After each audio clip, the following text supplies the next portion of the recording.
Mr. Ken Spurgeon, and he's going to be talking to us about Kansas Civil War soldiers, specifically Christian Isley, and he has a book that he's actually going to focus on today.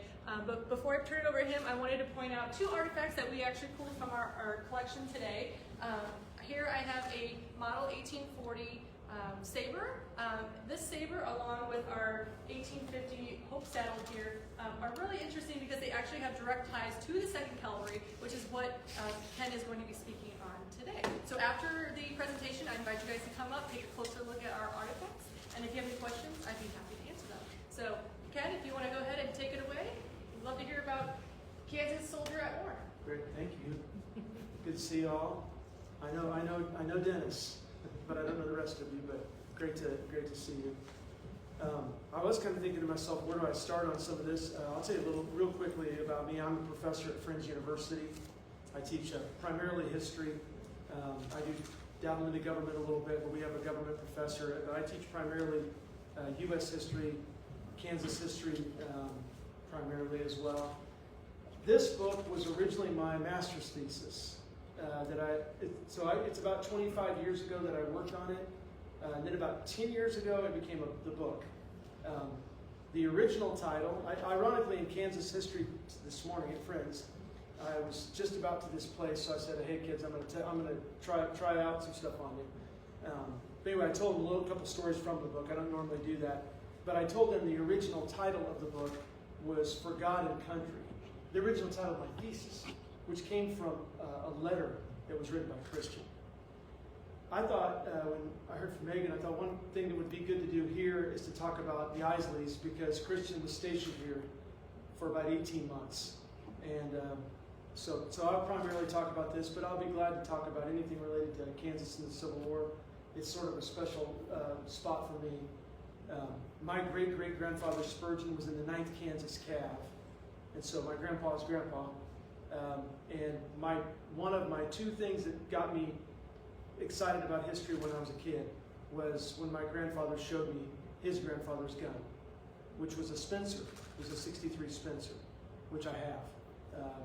And I'm grateful to have it, for sure. He never had met his grandfather. His grandfather had died at 34. And so they were all just stories, and we had a little family diary. But I remember as a kid just being completely into what happened to that guy, where was that gun at, and all that. So I was just obsessed. So that's what really got me going. When I was working on my master's, I was at Wichita State, and somebody came to me and said, have you seen the Isley collection? And I said I hadn't. And here's how this all started. I went over to Special Collections, and inside the Special Collections was about 300 letters that were written between this couple, back and forth, including a couple of diaries.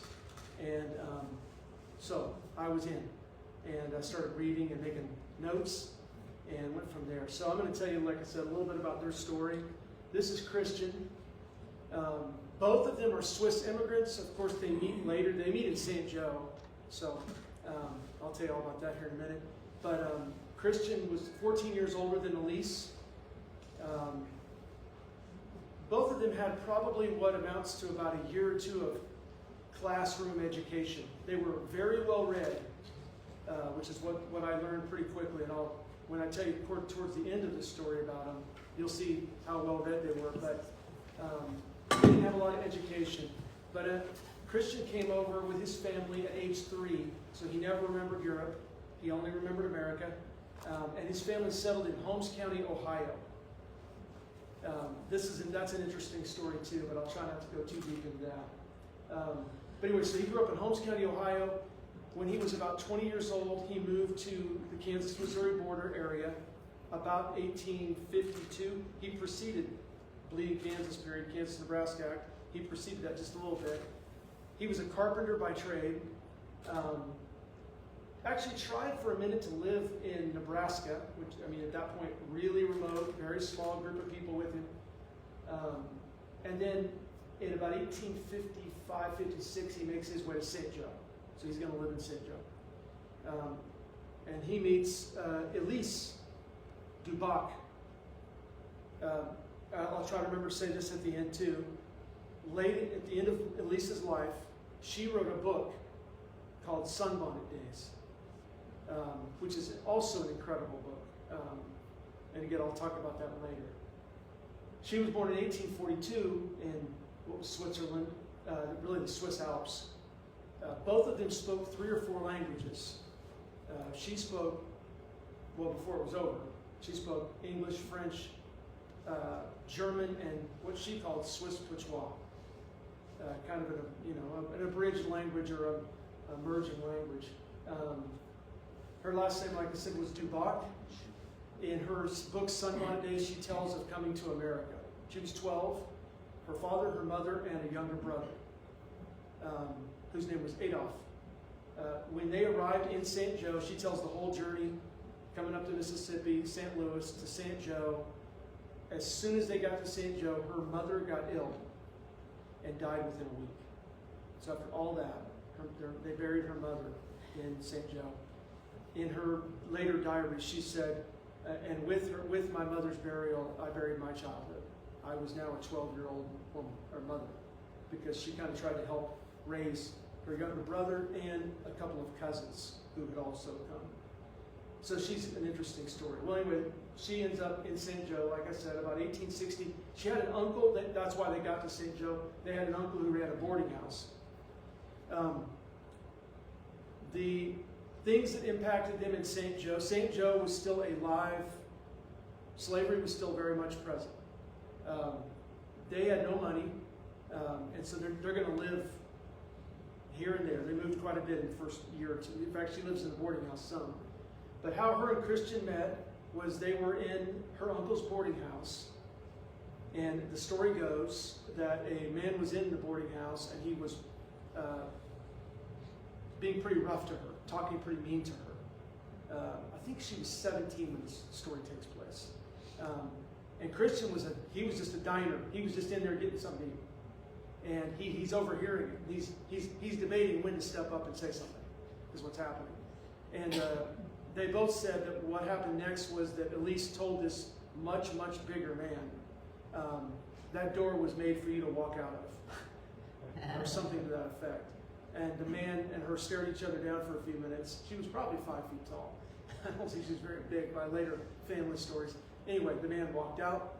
Christian got up from his seat, walked over to the counter, and said that was pretty big talk for such a little girl, for such a little woman. And that was their meeting. So they began to date. They'll marry in May of '61, right at the heart of the beginning of the Civil War.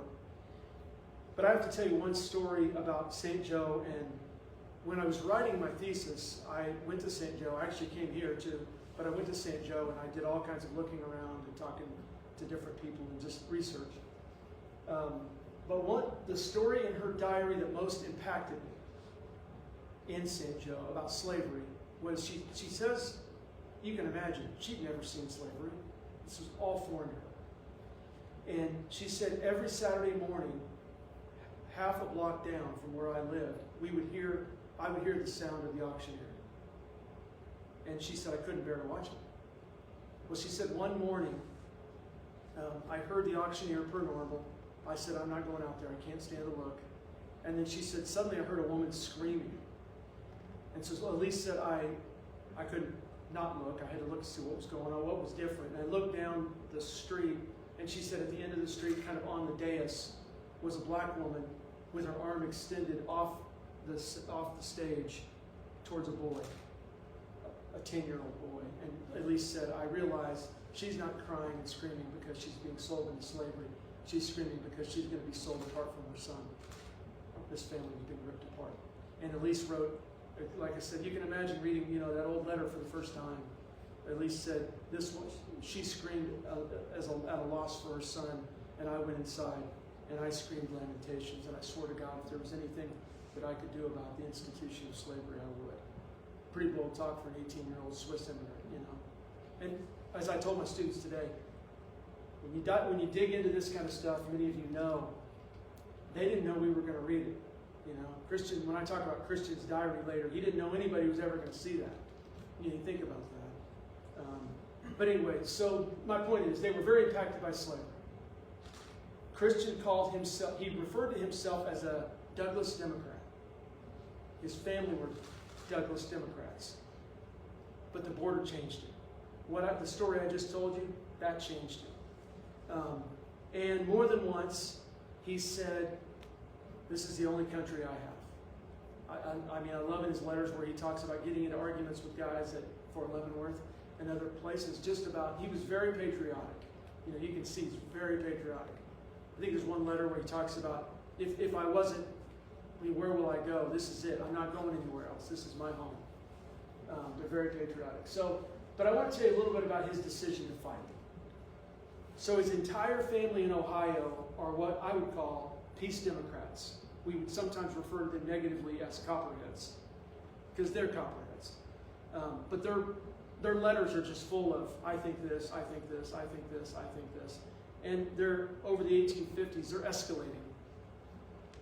So, bottom line is this: he comes from a family of peace Democrats who are going to hate Abraham Lincoln. And Christian, they're saying, this is not our war. When the Civil War comes, this is not our war. Well, Christian rolls with that for a while. In fact, in November of '60, he votes for Douglas. He also wrote a letter to Abraham Lincoln, by the way, which we have a copy of, that I don't think he ever mailed. I had a discussion with the descendants at one point, because they were like, you know, he wrote that pretty powerful letter to Lincoln. And I'm like, I'm not sure he mailed that. For one, we found it in his things. I think he got it off his chest. He wrote that proverbial email, I'm really mad at you, I can't stand you. Oh, okay, not today. But it's still a great letter. And in the letter, he says, I'm a Douglas Democrat. And he also says, I will fight for Mr. Lincoln. But anyway, so he's having that argument. He marries Elise in May of '61. The war erupts. He's renting. And he's renting from, as he calls it, a secessionist. He also realizes that in his Presbyterian church, the congregation is split. I'm sure you all know, St. Joe, very split. But he really admires his pastor. His pastor's name is John Fackler. And he goes to John Fackler and realizes John Fackler is a Confederate. And you know, he gets into all that. But he still loves him to death. And Fackler's torn too. So anyway, all that to say, here it is. It's the summer of '61. The war is happening. Christian is being told by his family, this is not our fight. And you can see through his diary, he is really processing. Here was the changing point. The changing point was October of '61. The war's gone on now for about 5 months. Units are moving. Leavenworth is bustling. Because, again, I don't know if you know this, but St. Joe is going back and forth in Union and Confederate hands. So flags are changing. And one day there's some Union soldiers on the street. And Christian decides, I'm going to talk to him. So he walks over, hey, where are you boys from? And one of the guys says, Ohio. What part of Ohio? Southeast Ohio. Christian says, all right, that's it. Somebody from Ohio is over here patrolling and policing me and protecting me, and I'm just sitting on my butt, basically. So that was it. He tells the story. You know, it's more told in the book, but he basically says that was it. At that moment, I was like, I'm joining. So he writes a letter to his family and says, I'm doing this. I can't stand not to do it. Now, in those days, the way this worked was a lot of times a company commander who'd been given at least a line officer's commission would go raise a company. So it turned out that Christian actually had a man named Hugh Cameron. That's a whole story that I can't tell because it'd take too long. He later lived in Lawrence and was what some of us call the hermit, lived in a tree. So when I'm reading this, and I knew that back then, and I thought Christian describes him as really weird, really wacky, really crazy, and I'm like, yeah, he really was crazy. Just hadn't fully gone crazy, I guess. But he later was pretty weird. That's the guy who raises the Company F, and Christian joins. So that's a little bit of bad luck, because you got kind of a wacky commander or line officer.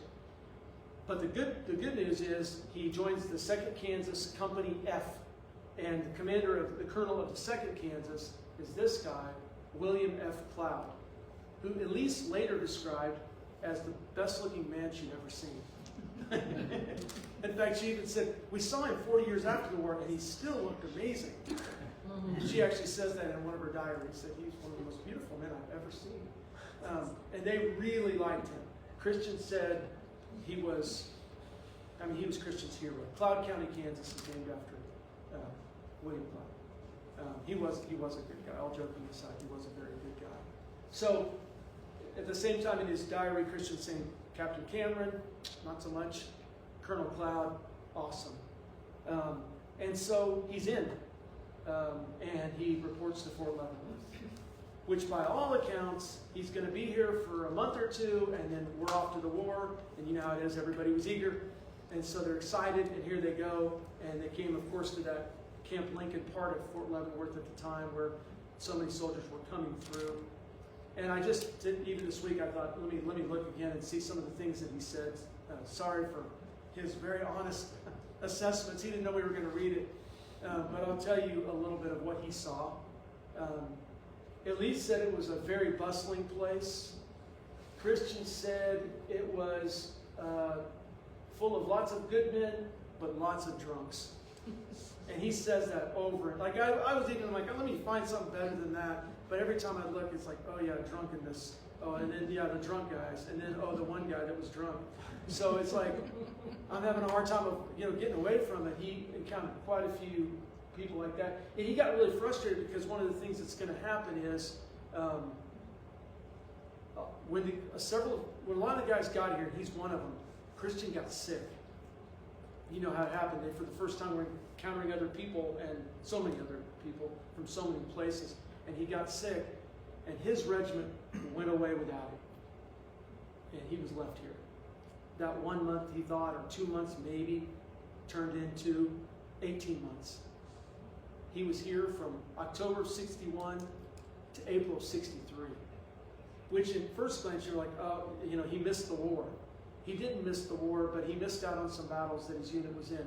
He was a nurse. He became a nurse. He served at Fort Leavenworth as a nurse. He hated it. I'm being honest, he hated it. Because it's not what he felt like he signed up to do. He wanted to fight. He felt like he was evading the war somehow, even though it was not his choice at all. And he said, so he really did have a really good assessment of daily life at Leavenworth. And one thing he said was, of course, the good units and the good regiments and even the good men, they were here, he met them, he liked them, but then they were gone. They were off to war. And so he felt like what he kept being around was some of the not so good people. And that's what really frustrated him about it all. And he was even more frustrated when a Kansas soldier, because at this point he's becoming a Kansas fan, and when a Kansas soldier would show up and be not good. He called out a couple of regiments in particular, having not so great people. And again, that's not representative of the whole group, it's representative of some of the people that he saw. Well, I only included this because if you guys didn't know, one Kansas soldier named Samuel Reeder drew a lot of paintings of his time in service. And they are pretty cool paintings. They kind of tell a bit of Reeder's story. So Christian ends up, Elise is just at St. Joe. She's not very far away. So he ends up starting out by thinking he wants her to come over here and live, which is a good idea. She does for a while. She hates it. She doesn't like the town. She's still separated from him. She's not that far away, but she can't really get to him. So they have this discussion about all that. They're people with very strong faith, and Christian does describe, man, I'd love to know today what he's referring to, but he said somewhere here was his sweet spot in prayer. He had some spot he went to. He'll talk about it time and time again.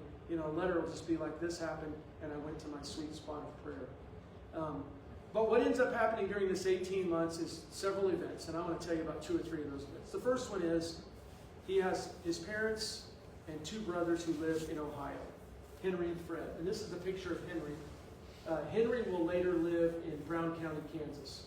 And I'll talk more about Brown County in a minute. So the parents say, serving is done. We shouldn't be involved. Christian is now in. So Christian is the oldest, and Henry is the youngest, and they are writing back and forth. Henry never changes his politics. Christian will. Christian's going to become a Republican. Henry never will. But Henry decides about 6 months in, I want to fight. I don't want to be left out of this. So Henry joins a regiment that is really busy, the 67th Ohio. They're going to be with Sherman on the march to the sea. and they're very busy. In fact, Henry's only battle wound happened at Appomattox, a day before the surrender. He got caught. He was fine. He survived, and he'll come back. So, in family connections, the most interesting letters are from Henry and Christian, because they're talking about Henry saying, "Here's my experience in South Carolina." Christian's like, "Here's my experience out here," and they're doing that. They're also doing politics a lot. Fred chose to sit the war out. I'll come back to that later. But these three brothers have this kind of ongoing political conversation. They're like a microcosm of the North. I mean, you got Christian who's becoming a Lincoln Republican. You got Henry who's like, "I'm still a Democrat," and you got Fred says, "I don't really care about either one of you guys. You're all clowns." And it's kind of funny just seeing their letters. Well, 1862 is a year of great tragedy for Christian. I'll start with the baby first. I want to tell you that story real quick first. Elise is pregnant with her first child, and she wants to name it after her brother. And her brother's name is Adolf. The baby is born, even though she's in St. Joe. The baby is born, and they're not very far apart. He's here, but he can barely get out to go see her. And the baby's born, and the baby dies about 2 weeks later. Dies in her arms. In fact, they didn't know anything was wrong. It would cry, she said, almost like it would be colicky. But she goes to bed one night when she wakes up, the baby's dead. There's a lot of letters about that loss. And, they don't know the future, but they're saying in the letters, I may never see you again. We may never have another child. There's a lot of heart-wrenching stuff about the baby. The other story that happens in early 1862 has to do with her brother, who's also named Adolf. When Christian joined, Elisa's little brother joined, kind of inspired by Christian. I think Christian was a mentor to him. He was 17. He went. His unit was he was in the 5th Kansas Cav. There was some later merging of regiments, so it's a little confusing at the beginning. But he was in the 5th Kansas Cav. So his name was Adolf Duboc. He's off, and he's actually with his regiment near Fort Scott. They're actually part of the group that's kind of, he doesn't get to Wilson's Creek, but he's in that world. He's on his way. Christian gets a letter at Leavenworth from somebody. I always think to myself, it's amazing anybody ever found anybody, in those days. But Christian gets a letter, and the letter is from a cousin, and it says Adolf is very, very sick. Christian goes to Captain Cameron and asks for leave to go find his brother-in-law. And Captain Cameron says no. I think twice. Finally, they try to get to Cloud. Anyway, he eventually gets leave, but it's like a week or two before he gets leave. He takes off. He thinks he's going down towards Fort Scott, and he tells a little bit and sends letters. He ends up going close to Lawrence. Like his route south is close to Lawrence. And believe it or not, he finds his brother-in-law. They call it Palmyra City. It's today Baldwin City. It's nearby Baldwin City. That's where he finds the boy. And the boy has himself been discharged and is trying to make it home. Elisa's parents live in Donovan County. Her dad lives in Donovan County. So the boy is sick as could be, and he heads south. He heads north. Christian heads south, and Christian finds him. Christian found him 2 days before the boy died. So talk about another poignant moment. Christian holds his hand as Adolf Duboc dies. So they buried her only brother and their baby, not too far apart. So anyway, 1862 really stunk for them in more ways than one. Finally, in early 1863, Christian is finally given an opportunity to get on the move and pursue the guerrillas. By that time, this is April of 1863. We haven't had Quantrill's raid yet to Lawrence, but we have had Olathe and some other actions. And so, this is what Christian Isaac did for the course of the war. He basically pursued bushwhackers. He does get in a couple of skirmishes, but most of his military time, the next year and a half, is pursuing bushwhackers. It's life in the South, so he spent a lot of time in the South. he doesn't write as much during that period as you might imagine, right? He is on the move. It's not like Leavenworth where he has the opportunity to say, I think this. He's, for the most part, he's in remote spaces. Because he gets dispatched to Missouri, Arkansas, places like that, he has the idea that Elise needs to go to family. And so he has the idea that he's going to send her, he writes her, and he tells her, honey, I want you to go to a safer space. He's worried about her being in St. Joe, along the border, or whatever. And so he says, you need to go to a safer space. I'm going to send you home to my mom and dad in Holmes County, Ohio. It's a terrible mistake. Because if you haven't learned anything else yet from my talk, Elise is very opinionated. She's strong. They're both very strong people, which is what's super inspiring. But she's tough.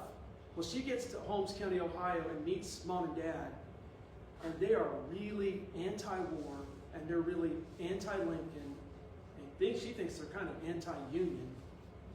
And, I mean, I'll be blunt and tell you, there's a letter that Elise writes Christian, and she says, I mean, are your parents Christians at all? Because they're some of the most hateful people I've ever met. Are you sure you're related to them? I mean, I'm paraphrasing, but it's rough. It sounds like something you might, maybe some of us have had questions like, are those your folks? Because they don't seem like your people. And she's stuck. So he thought it'd be a safer place. He didn't realize it's going to be a lot of politics. And my wife's not really going to be quiet. My wife's going to be like, that's nasty. You're being kind of nasty. So that experiment didn't work out. There's a lot of letters where Elise is writing Christian and like, I do not like it here, and I do want to go home. The only person she does like is Henry comes home on leave. And when she meets Henry, she's like, he's great. She basically says Henry's so much like Christian. So she really likes Henry. So that's what's going on while that year that Christian's really in the field. And then this story happens in Arkansas. And this will be related to what I'll read you here in a second. In the fall of 1863, this would be about 2 months after Quantrill's raid on Lawrence. When that happened, their pursuit of bushwhackers really increased. Order number 11, they're really on the move now. And so they're hustling. His tent mate, Christian's tent mate, who he partied with every night, gets killed. And Christian says in a letter, we buried him today. We put a small cross. I hope I can find it again later. He goes on, because you gotta go. You can't stick around. He goes on. He comes back. I don't remember how much time between death and when they got back to that area of Arkansas. But Christian does write, we looked all day long for his cross today. I can't find it. So he was trying to know where his buddy was buried. He couldn't sort it out. So that's the loss on the battlefield. Pretty tragic experience. The other thing is, this is, it's a different time. You've got to really be paying attention. You're asking the question, how much combat did he see? All those kind of things. And Christian tells us in one letter that what happened to one bushwhacker they came into contact with. It's shortly after that death. And I'll tell you how he writes it, if you can navigate with me. He says, today we got a trail on the bushwhackers. We pursued them, blah, blah, blah, how long, I don't know. And then he says, we caught up with a few of them. And listen to this quote. Don't you think we knew what to do? That's what the letter says. And I was like, they got him that day. And this is not too long after his buddy was lost. But I mean, that's a good man that says it the way he said it. Don't you think we knew what to do? They did. That's how that worked. Well, 1864 rolls along. Now it becomes a lot of duty posts, a lot of boredom, soldier life. A lot of duty posts, a lot of boredom, a lot of we can't find anybody, a lot of we'd rather really be in a regular fight. He even says at one point, Henry, I envy you. You guys know what you're doing. You got the enemy right in front of you. We're just spending all our time searching, etc. So it's the summer of 64. He never says it in a letter, but Christian Isley's health is declining. And the reason we know this is because when he got back home, when he finally sees Elise, he weighed 30 or 40 pounds less than he did when she last saw him. And so he was in pretty bad shape. He was pretty beat up. And he was medically discharged. He was discharged, and he'd served almost 3 years. 3 years, 61 to October 61 to about October 64. But he finally gets his discharge. He's in Arkansas when he gets the discharge. They released him alone. Like he goes and gets on a refugee train, headed north up the military road. It's October 20th or so of 1864. You guys know what's happening, right? Price is Right is coming down. In fact, he's rolling with a group of refugees in a wagon, and some rider comes up and says, "Look out, Confederate Army's coming this way." And he's like, "What?" And he ends up actually, so he just misses it, and he doesn't get hurt, but he does get the scare. They get to Fort Scott, and they're all hunkering down, and he's by himself. And he's thinking, all this time I've been in the war, we haven't had a real fight, and now I'm by myself, stuck with all these refugees, and I'm sick, but nothing happened. But he does write a little bit about it. And then this is around the time of when he got discharged. I want to read this one part to you. I've said before, this is the one letter when I read it. It's actually in his diary. But when I read it, I was like, talk about it grabs you. So I'm going to read this to you. He didn't know any of us were ever going to see this. So this is Christian Isaac, September of 64. Let me precede this by telling you he's thinking about the cause. He's thinking about if he's ever going to see Elise again. He's thinking about his buddy he buried. He's thinking about his family in Ohio who give him crap all the time for fighting. When you think about that. There are persons who would sneer at and condemn my sentiments, but I thank God, although such would uphold slavery and fetter the mind, I am not their slave yet, his underlining. I do not want their favors, I care not for their frowns, but will do my duty to my God and my country, regardless of their secret midnight meetings, their conspirings against us, to contemplate our overthrow. Of my work I'm not ashamed, nor afraid to do it in open daylight, because it's the work of humanity, justice, and right. O my poor and bleeding and distracted land, many and various are thine ungrateful enemies, but to me thou art dearest of all others. Should my friends forsake and betray thee, yet never could I cease to love thee. For thee and the flag of thy graves I have shed many burning tears, and offered my fervent prayers to God. For thee I forsook my sweet home and darling friends, and now sacrifice my health without a murmur, and if necessary will yet lay down my humble life, and take my last resting place on one of Arkansas's rocky hills beneath the branches of a lonely oak or pine tree, far from home and loved ones, unnoticed and unwept for. Only may I never see the sun of thy glory go down, nor thy beautiful union sever. Pretty amazing, pretty good writer. And you see where I got the title Forgotten Country. He didn't know any of us were going to read that. That was something that he wanted to say. September 24th, 1864, he's still imagining he may not make it. I'll tell you about their reunion in a few minutes here.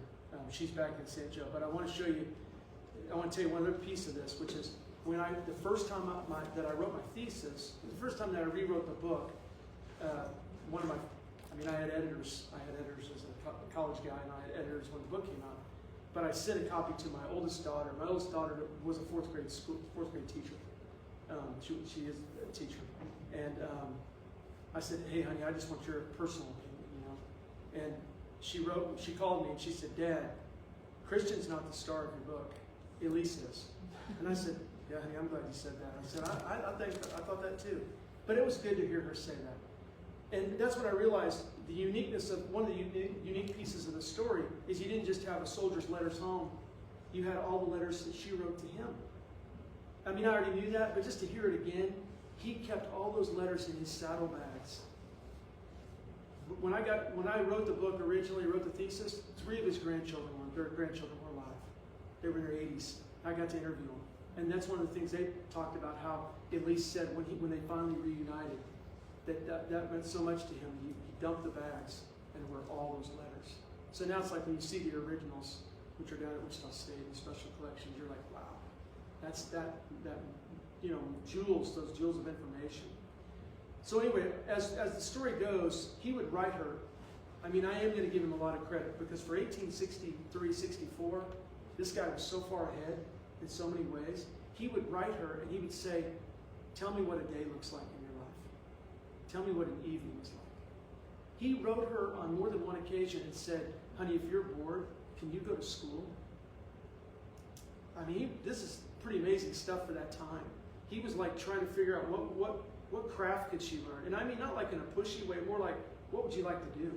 And they're talking, like, I like this, I like this, I like this. In fact, at one point he writes her, and he said, I'm on my 3rd reading of History of the Reformation, and it's getting kind of boring. Because it's the only book he had, so he's like, I'll read it through again. And he's getting tired. So they're talking about those kind of things. And again, that'll come back later. But this is a letter she wrote from a request he gave, tell me about an evening. So I can be with you in our hearts or whatever. This is her words. She picks up her testament, reads a chapter, then the hymn book, and some hymns are also read. This done, you might see her kneel by the side of her couch, and if you could hear it, it would be the low whisper of prayer to him who seeth even in secret. With silent tears trickling down her cheeks, she brings her petitions before the Lord, first for herself, then for a loved one far away, then for all her friends and loved ones, her friend and foe, and last of all, she agonizes for her country. And often she feels as if the Lord would answer her prayer. She also told him that she wanted to share her poetry with him. And so she would write poems. This is just one of them. I won't read it out loud, but you can see it. She would write these poems, and he would write back and say, that was beautiful. Keep writing. And again, a year or two of classroom education, but they were educated. They were very educated, self-educated in many ways. So they were reunited in November of 1864 in St. Joe. She had to actually come back, but because she didn't know originally he was coming home.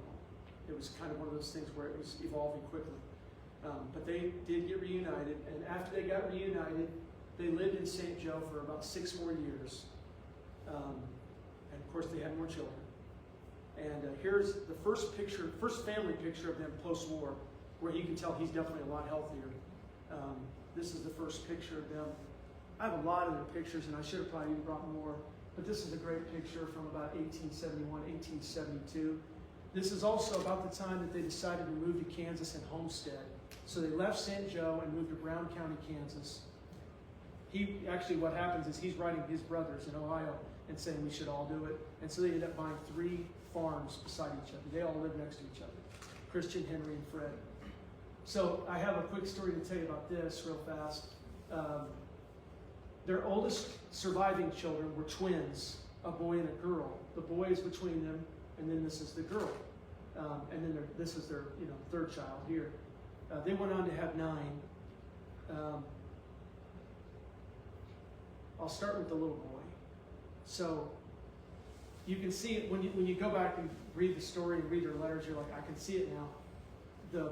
The boy, his name was William Henry Isley. He went to Harvard. That's who they were. He went to Harvard, came back to the Midwest, and his first big job was he was the first dean of Fairmount College, Wichita State. What became Wichita State? When he got down there to Wichita, he said, Mom and Dad, you're getting older. We'd like you to come down here and live with us. So they moved from Brown County in about 1900 to Wichita. They all went to the same Congregational church. The building's still standing. Christian had been a carpenter. He'd actually built his home in Brown County and his brother's homes. He built a home in Wichita, which is still standing. Caught on fire about 10 years ago, but it's still standing.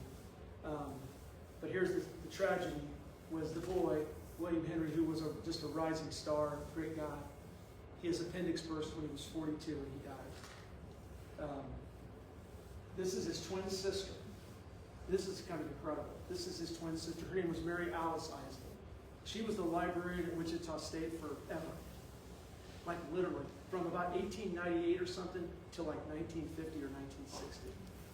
So when I wrote the book and I was giving talks around Wichita, people were coming up to me saying, we remember her. She was born in 1865 and she died in 1969. She lived to be 104.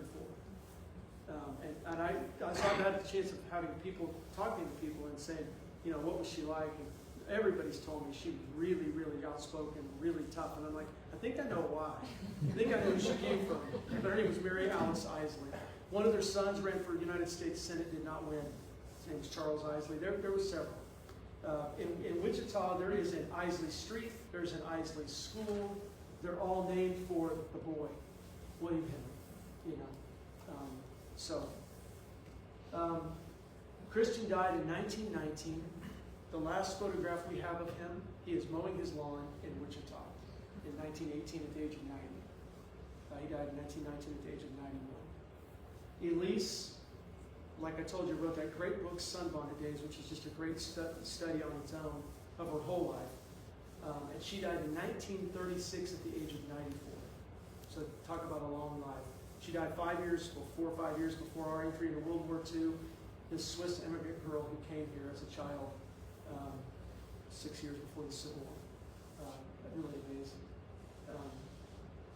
And like I said, until about 10 years ago, there were two grandchildren who were still living. Only one of the grandchildren that I met knew her, but did remember her. I love this photograph. I'm going to show you real quick here. This is late in Christian's life. This is, remember the war story I told you, the political part of it all. This is Christian right over here on the right there. This is Henry.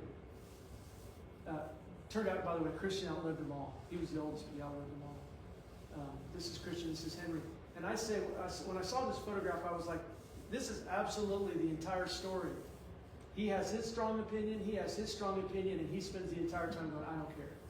I mean, is that photograph like not like posing for political persuasion? And they all loved each other to death. I mean, they argued like cats and dogs in all these letters, but every time you turn around, they're all together.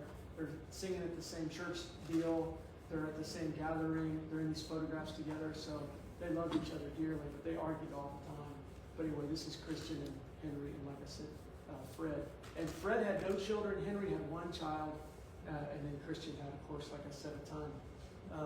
And then here, I just want to show you this last photo here, which was more of a studio portrait of Christian. And then there's Elise's book. It's called Sunbonnet Days. You can still find it. It's the older print. It came out in the 1930s. I'd love to take your guys' questions. I went through the big stuff. I'd love to take your questions.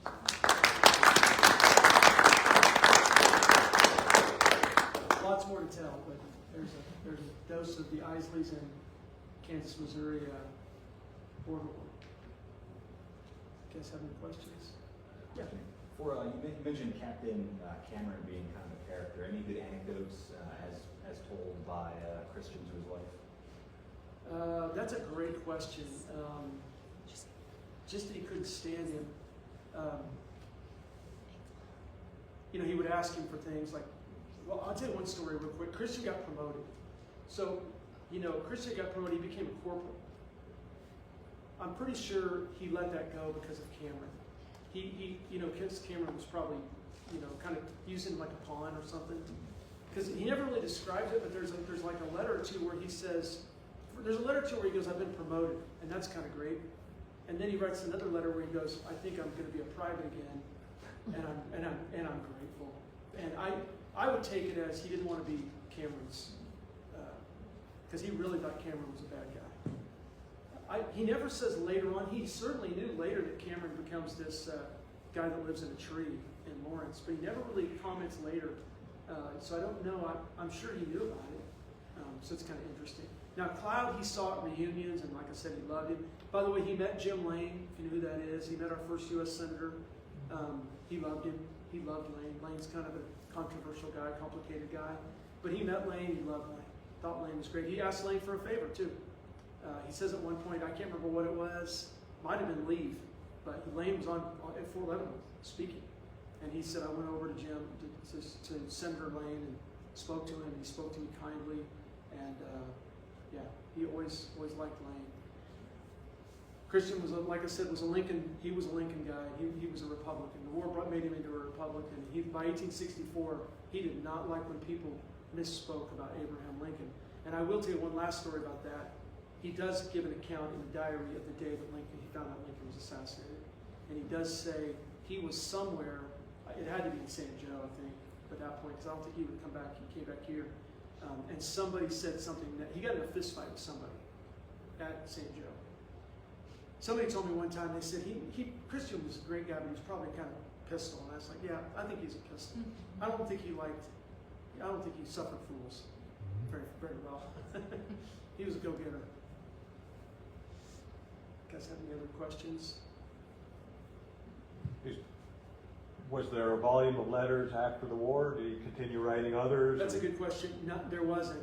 They kept a bit of a diary off and on. Both of them did, bits and pieces, but very disconnected. So it's really the time apart is the best of it. He was keeping a diary before he met her, though, so there's some. Also, I don't know, I have to do the count again, but let's just say there's 300 letters. There's about 40 or 50 that are in German. And they were, so I did dig through some of those. They were translated by someone who did their dissertation at KU, it turned out. So I was kind of fortunate because the letters were all, the English written letters were all handed over to Wichita State Special Collections. And the German letters were at KU. And so, anyway, somebody had translated those, so I grabbed those translations there. And then, as I mentioned, a granddaughter was still living, and they were the ones that had actually donated the letters. So I was able to go and talk to them about, just the letters and how they got them and where they came from and stuff. And one last part I'll tell you while I'm telling you that. A grandson was still living. A grandson was still living in the house that he built in Wichita in 2000. In the year 2000, his name was Kenny Isley. He was a different cat.